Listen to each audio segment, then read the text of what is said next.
రోజు పల్నాడు జిల్లా ఎస్పీ గారి ఆదేశానుసారం మాచర్ల పట్టణంలో రోప్లేన్ కాలనీలో కార్డినెన్స్ సెర్చ్ కార్యక్రమం జరిగింది. ఈ కార్డినెన్స్ సెర్చ్ కార్యక్రమానికి అధికారులు కానీ సిబ్బంది కానీ మొత్తం కలిపి 40 మంది వరకు పార్టిసిపేట్ చేశాము.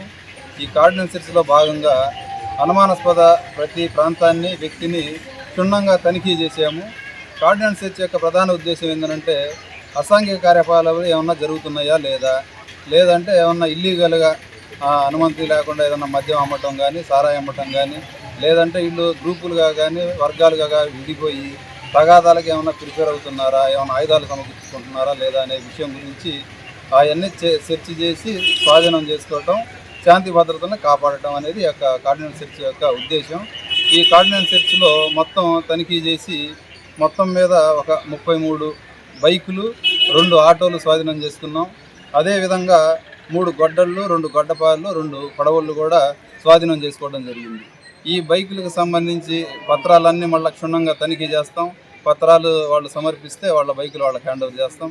ఈ స్వాధీనం చేసుకున్న ఆయుధాలు ఏదన్నా ఉంటే అది అసలు వ్యవసాయ పనిముట్లా లేదంటే వీళ్ళు గొడవకు సంబంధించి ఏమన్నా ప్రొక్యూర్ చేసుకుంటున్నారా అనేది కూడా ఒకసారి వెరిఫై చేసి వాళ్ళకి హ్యాండ్ ఓవర్ చేయడం జరుగుతుంది. లేదంటే చట్ట ప్రకారం యాక్షన్ తీసుకుంటాం.